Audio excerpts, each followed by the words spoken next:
పిఠాపురం మండలం రాపర్తి గ్రామం, కిర్లంపూడి మండలం రాజుపాలెం గ్రామంలో 15 నుండి 20 మంది సభ్యులతో కూడిన 2 SDRF బృందాలను రక్షణ సహాయక చర్యలు నిర్వహించాయి.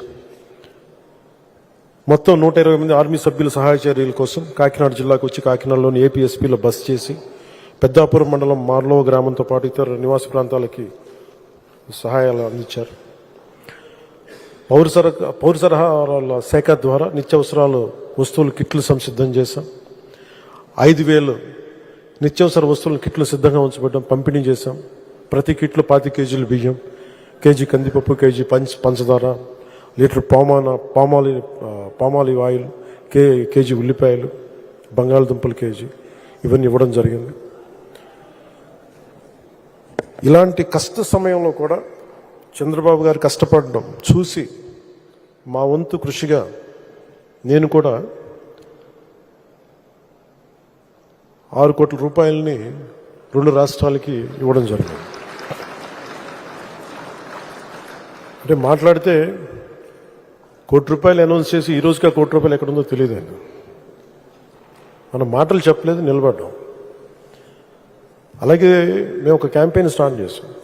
ఈ వరదల ఈ సమయంలో దాతలందరూ ముందుకు రండి, సీఎం రిలీఫ్ ఫండ్కి ఇమ్మంటే చిన్నపిల్లల స్కూల్ విద్యార్థుల దగ్గర నుంచి ఒక రోజు కూలి పని చేసుకునే ఒక కూలి ₹600 సంపాదించే ఒక కూలీ సోదరుడు వరకు పెద్ద పెద్ద వ్యాపారవేత్తలు, పారిశ్రామికవేత్తలు అందరూ కూడా ముందొచ్చి ఈ రోజున ఆంధ్రప్రదేశ్కి అండగా ఉన్నందుకు ప్రతి ఒక్కరికి చంద్రబాబు గారి మన సీఎం రిలీఫ్ ఫండ్కి అందరూ చాలా భారీగా విరాళాలు ఇచ్చినందుకు మీ అందరికీ నా హృదయపూర్వక ధన్యవాదాలు, దాతలందరికీ నా హృదయపూర్వక ధన్యవాదాలు తెలుపుకుంటా ఉన్నాను. నాకు ఈ అవకాశాన్ని ఇచ్చిన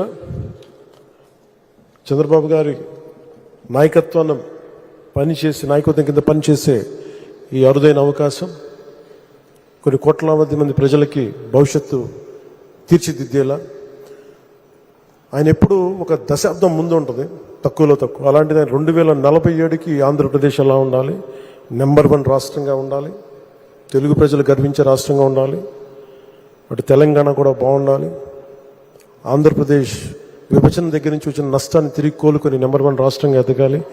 ఆయన ఆకాంక్షలు, ఆయన ఆశయాలతోటి మేమందరం ఆయన కలిసి ఉంటాం, ఆయన వెంబడే పనిచేస్తాం. ముఖ్యంగా ప్రధానమంత్రి శ్రీ నరేంద్ర మోదీ గారికి ఈ కూటమిని ముందుండి ఇంత అద్భుతమైన విజయం సాధించిన తర్వాత ఆంధ్రప్రదేశ్ ప్రజలకి అండగా ఉన్నందుకు ప్రత్యేకించి నరేంద్ర మోదీ గారికి నా ప్రత్యేక ధన్యవాదాలు వారి చేతులెత్తి నేను నమస్కరిస్తున్నాను. అలాగే మనకి ఆ రోజున చాలాసార్లు చెప్పాను, తెలుగుదేశం పార్టీ నాయకులకి, అన్ని పార్టీలు చెప్పాను, మా పార్టీ వరకు చెప్పాను. మన ఎవరు వేరు కాదు, విభిన్నమైన పార్టీల నుంచి ఉండొచ్చు, కానీ మనందరిది ఒకటే ఆశయం, రాష్ట్రం చాలా అద్భుతంగా ఉండాలి, చంద్రబాబు గారి నాయకత్వంలో బలమైన అభివృద్ధి సాధించాలి. మనకి ఒక తల్లికి పుట్టిన 2 పిల్లలే ఒకలా ఉండరు. అలాంటిది 3 విభిన్నమైన పార్టీలు, కానీ ఆత్మ ఒకటే. So Bharatiya Janata party, Telugu Desam party, Janasena 3 వేరుగా కనిపించచ్చేమో కానీ వాళ్ళ గుండె లోపల మోగేది ఒకటే గుండె చప్పుడు. జై హింద్.